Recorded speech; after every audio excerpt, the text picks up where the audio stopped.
심장은 우리 몸 전체에 혈액을 펌프처럼 지속적으로 수축과 이완을 하면서 내보내고 받아들이는 일을 합니다. 그런 기능에 문제가 생기면 심장 질환이 생기는데 그 질환들을 평가하는데 도플러가 필요합니다. 심장 도플러는 도플러 효과를 이용한 검사인데 초음파 물리 시간에도 배웠지만 심장 초음파에서 중요한 부분을 차지하는 도플러 평가를 이해하려면 도플러에 대해 자세히 알아야 검사가 진행되므로 다시 심장 도플러를 중심으로 설명을 하겠습니다. 도플러 효과란 여러분들이 알다시피 음원과 관측자 사이에 움직임이 있으면 음파의 파장과 주파수가 변한다는 원리를 이용한 건데 여기서 음원은 혈액이죠. 그리고 관측자는 프루브입니다. 그래서 이 되돌아온 주파수가 증가하고 감소함에 따라 혈액의 방향을 알 수 있는 것입니다. 또한 도플러 방정식에 의해 혈류의 속도를 계산해서 알 수 있습니다. 혈류의 속도나 방향을 알 수 있다는 것은 심장질환의 유무와 심각도를 평가할 수 있는 중요한 요소입니다. 여기 도플러 방정식과 혈류의 속도를 계산하는 것을 초음파 물리 시간에 배웠기 때문에 여러분들이 그냥 보고 넘어가겠습니다. 전 슬라이드에서 도플러 방정식을 보면 코사인 세타에 도플러 각도가 있는데 도플러 주파수는 반사체의 속도와 각도에 의존을 합니다. 도플러 각도는 혈액에 있는 RBC와 프루브에서 나가는 초음파 신호가 두 개가 이루는 각도입니다. 그림에서 설명을 할게요. 그림에서 보면 여기 혈류가 흐르고 있죠. 그리고 이거는 프루브예요. 그러면 프루브의 방향이 이렇게 일직선으로 됐을 때 그러면 코사인 이 각도가 0도니까 이 탐족자 쪽으로 반사체가 이렇게 똑바로 다가오듯이 가는 거예요. 그러면 도플러 주파수가 가장 큰 거죠. 그리고 90도. 여기 90도예요. 혈류는 이렇게 가고 있고 프루브를 신호를 이렇게 초음파 신호를 90이 되게 하는데 코사인 90도, 코사인 세타의 90도는 0이에요. 그러면 여기가 0이면 돌아오는 주파수는 없겠죠. 다 0이 되니까. 그리고 180도라는 거는 이 멀어지는 혈류 방향이 멀어지고 있다는 거예요. 그러면 돌아오는 주파수는 아래쪽에 마이너스에 되겠죠. 도플러 초음파시 도플러 각도를 얘기하는 이유는 프로브에서 나가는 초음파 빔의 방향과 혈류의 방향의 각도를 60도 이하로 유지해야 하는 이유를 설명하는 것입니다. 도플러 효과를 계산하는 공식에는 코사인 세타 값이 포함되므로 앵글이 0도에 가까울수록 코사인 값은 1에 가까워져서 가장 정확한 속도 측정이 가능합니다. 하지만 각도가 커질수록 코사인 값이 작아지고 속도 측정에 오류가 크게 발생합니다. 앵글이 이렇게 90도일 때는 코사인 값이 0이죠. 0이 되므로 측정이 불가능해집니다. 이 그림은 이 초음파 빔의 프로브에서 나가는 초음파 빔의 방향과 혈류의 방향에 따라서 속도와 그리고 혈류의 방향을 나타내는 그래프가 달라지는 것을 설명을 하는 거예요. 그러면 여기 프로브가 이렇게 위치시키면 빔의 방향은 이쪽으로 가겠죠. 그리고 혈류의 방향이 만약에 이렇게 이쪽으로 간다고 생각을 하면 여기 앵글에 따라서 아까 이 앵글이 이 혈류의 방향과 초음파 빔의 방향이 앵글이 작을수록 0도에 가까울수록 주파수가 많이 증가를 하기 때문에 도플러 효과가 높아지죠. 그래서 다가오는 혈류이기 때문에 플러스 방향에 도플러 앵글이 작기 때문에 이렇게 주파수가 크게 나타나는 거예요. 그러면 점점 도플러 앵글이 커지면 코사인 값이 작아지므로 이렇게 점점 주파수가 적게 되는 거죠. 근데 여기서는 아직도 다가오는 방향이기 때문에 플러스 방향에 표시가 되는 건데 여기 초음파 빔이 점점 앵글이 높아져서 90도가 됐어요. 그러면 코사인 값이 90도면 0이라 그랬죠. 그러면 되돌아오는 주파수가 없기 때문에 변화하는 주파수가 없어서 여기는 표시가 되질 않는 거예요. 그러면 이쪽으로 앵글이 갈게요. 그러면 이쪽으로 가보면 이 혈류의 방향이 초음파 빔의 방향에서 점점 멀어지고 있죠.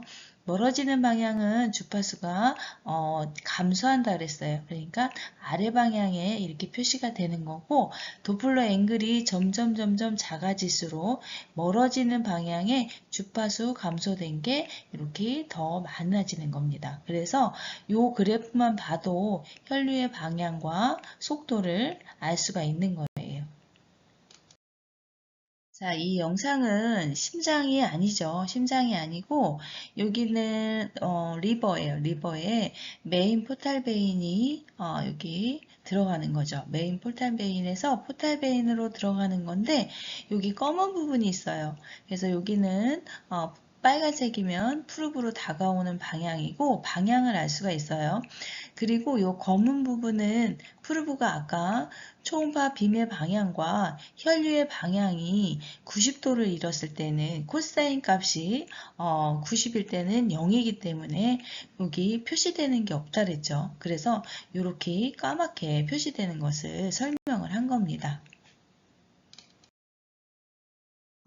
이것도 물리적인 건데 물리적인 거를 알아야 우리가 검사를 했을 때 이해도가 높기 때문에 물리적인 거를 조금 알고 넘어가야 돼요. 그래서 반사체의 속도는 혈류 속도예요. 혈류 속도는 반사체의 속도가 2배가 되면 도플러 주파수도 2배가 된다. 이거는 비례관계에 있다는 얘기죠. 그래서 주파수와 도플러 주파수와 반사체 속도는 비례관계입니다. 그리고 입산 초음파 주파수 우리가 처음에 송신한 주파수죠. 그래서 송신한 주파수와 도플러 주파수는 이게 비례관계가 있어요. 그리고 도플러 각도에 의존을 하는데 아까 코사인 세타 값이 0도일 때는 1이고 코사인 90일 때는 0이에요. 그래서 즉 이거는 혈류의 방향과 초음파 빔의 방향이 평행할수록 도플러 주파수는 커지는데 우리가 초음파를 할 때 혈류의 방향과 평행하게 할 수 없는 게 혈관을 뚫고 들어갈 수는 없잖아요. 그쵸? 푸르브가. 그래서 코사인 0도 그러니까 우리가 평행하게 하는 건 불가능하지만 그래도 되도록이면 60도 이하를 유지하는 이유입니다.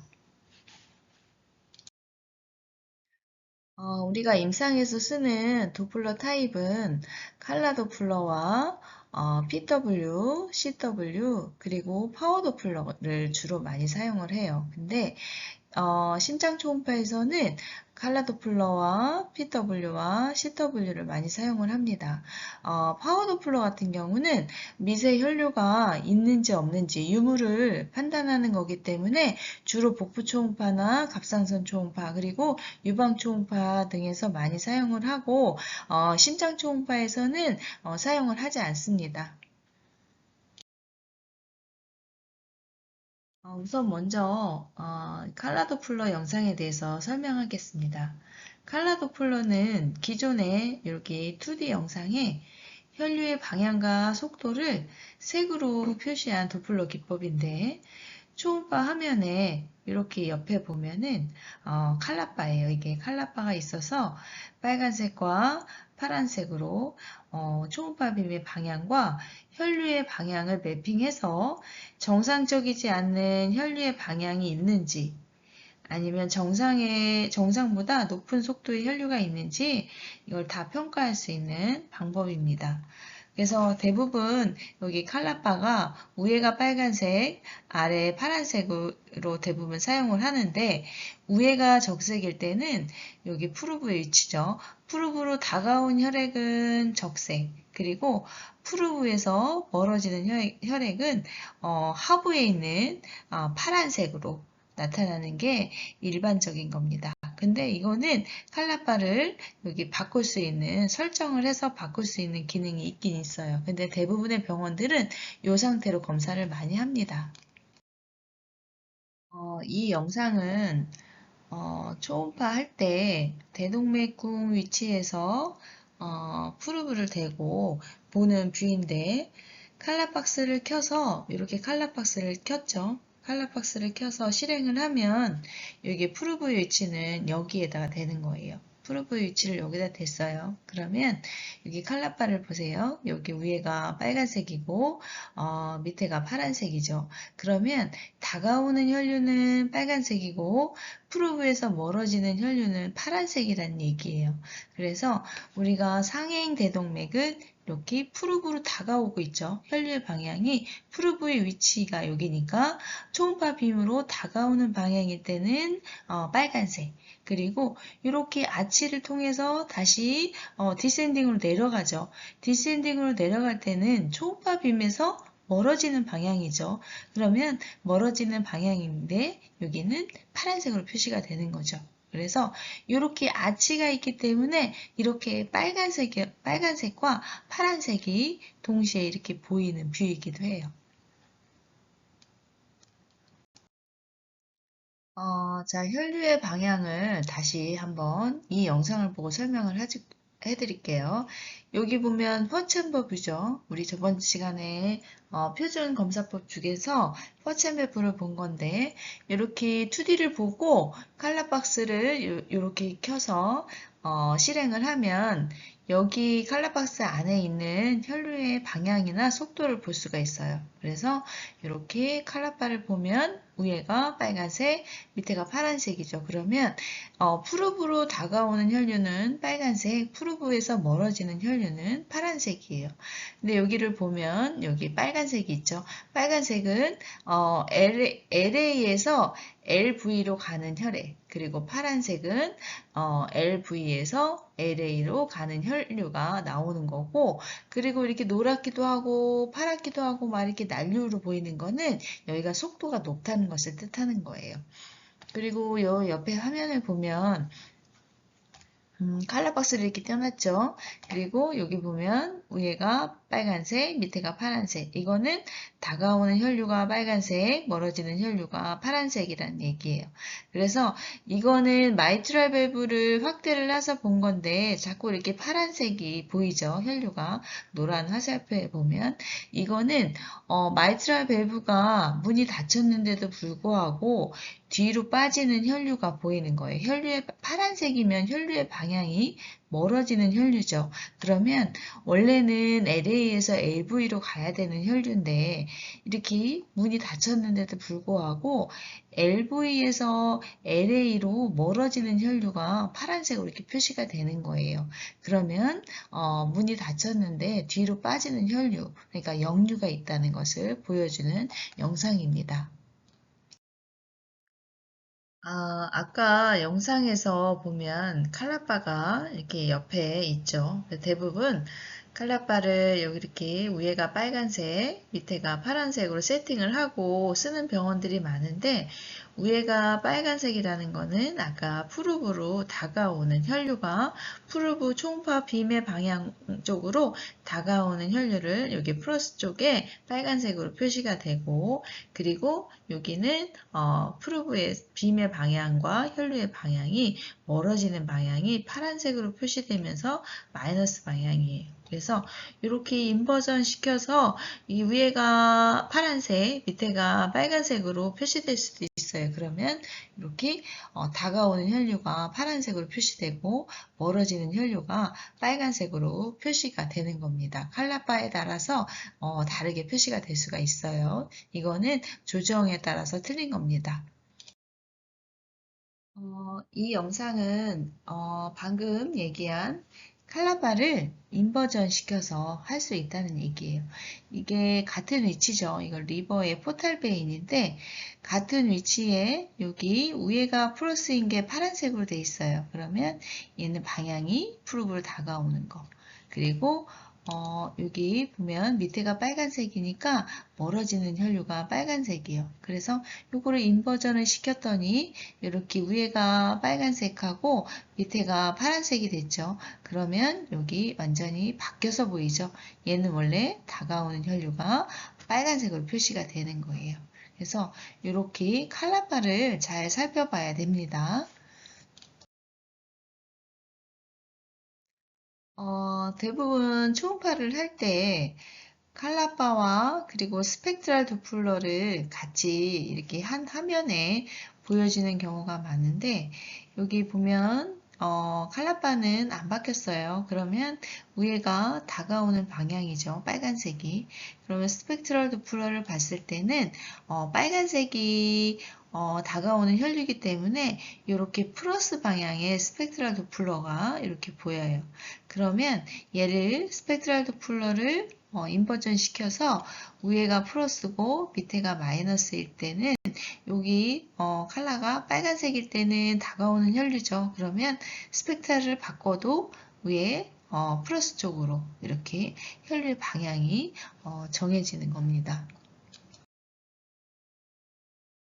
폴러는 채도나 명도, 색조의 세 가지 특성으로 적색과 녹색, 그리고 청색에 의해서 색을 정의하는 RGB 방식을 쓰는 거예요. 그래서 여기가 레드, 그리고 블루, 그린으로 색을 조합을 해서 이 컬러 도플러에 나오는데 우리가 속도를 알 수 있다 그랬죠. 색은 방향과 속도를 알 수 있는데 빠른 혈류는 밝은 색으로 나오는 거예요. 그래서 우리가 이 다가오는 혈류의 레드 색깔이 속도가 빠르면 거의 옐로우에 가까운 레드가 되는 거고 느린 혈류이면 어두운 여기 빨간색이 되는 거예요. 그리고 만약에 멀어지는 혈류가 우리가 속도가 빠르다 그러면 거의 그린과 여기 하늘색과 이 흰색이 막 섞인 이런 색깔이 되는 겁니다. 그리고 속도가 느리면 어두운 블루가 되겠죠. 이렇게 되는 거고 난류는 터뷸런스 플로우라 해서 이렇게 녹색으로 표시가 되는 거예요. 그래서 탐족자 쪽으로 혈류가 향하면 노란색, 멀어지는 방향이면 청록색이 이렇게 막 섞여서 보이는 것처럼 보이는 그런 RGB 방식입니다. 파라스테날 롱 엑시스 뷰의 칼라 도플러 영상인데 칼라 도플러를 평가할 때는 2D를 정확히 잡아야 칼라 박스 안에 혈류의 방향과 속도를 정확하게 평가할 수 있습니다. 지금은 정확하게 잡힌 영상인데 여기 각도가 조금만 틀어져도 정확하게 이 혈류를 알 수가 없어요. 지금은 LV에서 아우타로 나가는 이 붉은 혈류를 볼 수가 있죠. 이거는 각도를 정확하게 잘 잡은 겁니다. 2D를. 그리고 LA에서 LV로 나가는 혈류도 볼 수가 있죠. 그래서 요거를 각도만 조금 틀어져도 이렇게 혈류가 제대로 잡히지 않습니다. 이거는 2D를 잘못 잡았기 때문에 칼라 박스 안에 있는 혈류의 방향을 잘 평가할 수가 없는 거죠.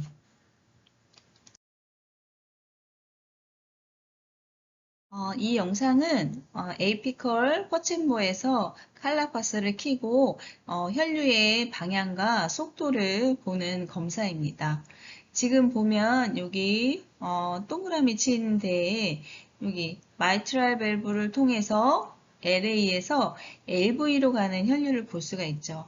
그래서 프룹으로 LA에서 LV로 정상적인 거는 프룹으로 가는 방향이기 때문에 혈류 여기 칼라바를 보면 위에가 포지티브가 빨간색이고 네가티브가 파란색이죠. 그러면 프룹으로 다가오는 혈류는 붉은색이어야 돼요. 그런데 여기 승모판이 열렸을 때 여기 붉은 혈류가 가죠. LA에서 LV로. 요거는 정상적인 혈류예요. 그런데 이 승모판이 닫혔을 때는 LA에서 LV로 가는 혈류가 없어야 되는데 여기 보면 뒤로 약간 승모판이 닫혔을 때 뒤로 멀어지는 혈류 방향, 파란색인 요 혈류 방향 보이시죠?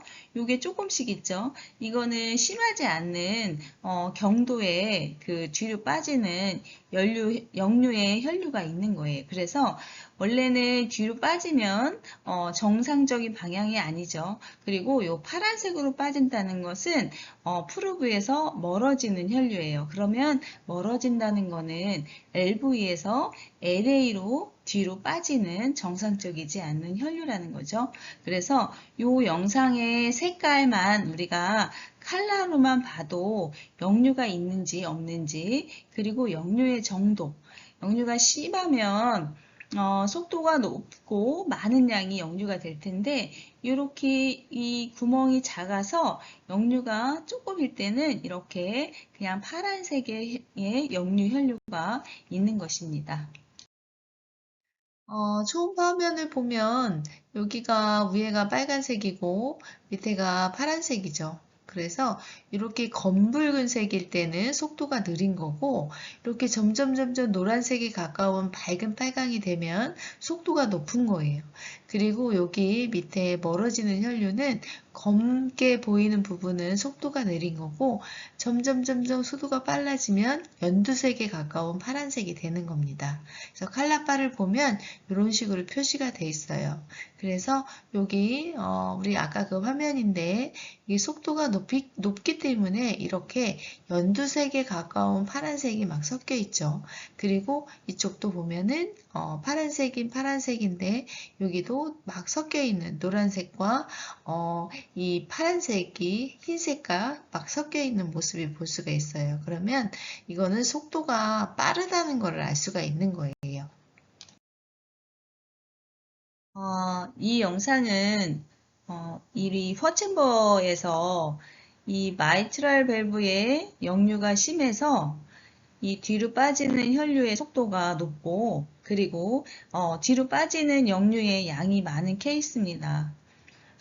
여기 승모판 보이시죠? 승모판이 열렸을 때는 LA에서 LV로 가는 혈류가 이렇게 보이는데 승모판이 닫혔어요. 지금 닫혔는데도 불구하고 이렇게 뒤로 파란색과 노란색과 하얀색이 막 섞인 그 모자이크 패턴의 난류의 혈류가 보이죠. 이거는 닫혔을 때는 LA에서 LV로 가는 혈류가 없어야 되는데 닫혔을 때 이렇게 뒤로 빠지는 역류의 혈류가 빠른 속도의 역류 혈류가 있는 거예요. 이것만 봐도 뒤로 빠지는 혈류가 멀어지는 방향에 혈류가 속도가 빠른 혈류가 있다는 걸 알 수가 있죠. 그리고 옆에 보면 이건 다른 케이스인데 이렇게 역류가 똑같은 역류가 있긴 있는데 이거는 역류의 방향이 다르기 때문에 역류의 혈류가 이렇게 벽 쪽으로 LA의 벽 쪽으로 이렇게 역류잭이 MR잭이 쫙 이렇게 있는 거예요. 그래서 MR은 나중에 우리가 밸브 리전을 배울 때 따로 또 한 주 동안 배울 거예요. 그래서 전체적으로 이거는 MR을 직접적으로 배우는 건 아니고 칼라 플로우가 속도가 빠른 거랑 방향을 어떻게 알 수 있는지 그거를 보여주기 위해서 영상을 보여주는 겁니다. 앞 슬라이드에서 본 승모판의 역류시 역류 구멍에 가까워질수록 혈액의 속도가 점점 빨라지는데 역류 구멍 바로 앞에 반구형의 표면이 형성됐는데 이 반구형의 면적을 측정하는 방법으로 역류의 심각도를 색 도플러로 이렇게 평가하는 방법이 있는데 이것을 피사라고 합니다. 피사의 방법은 반경을 잘 보기 위해 색 도플러의 기준선 여기 있죠. 색 도플러의 기준 속도를 20에서 40cm/s 정도로 이렇게 낮추는 거예요. 낮게 설정해서 여기 중심부에서 여기 있죠? 중심부에서 이렇게 색깔이 변하는 파란색으로 변하는 경계면까지의 거리를 측정하는 거예요. 여기 보면 여기 화면에 보면 이렇게 기준선을 낮춰서 여기 보이죠? 여기가 여기 구멍 바로 전이에요. 역류의 구멍 바로 전. 그래서 이 반경을 측정을 하는 거예요. 측정을 해서 이 경도나 중중도, 중증을 평가하는 이 방법입니다. 이 색 도플러를 이용해서 MR의 정도를 측정을 하는 거죠. 그리고 우리가 배운 CW도 측정을 해서 요거를 다 종합을 해서 이 중증도 평가를 하는 거예요. 그런데 이 검사는 검사자의 숙련도와 주의 깊은 접근이 필요한 평가 방법이에요. 그래서 이런 거는 실습을 할 수 없고 판막 질환을 다루는 시간에 다시 한번 더 배울 겁니다. 이제 다음 영상으로 이제 넘어가겠습니다.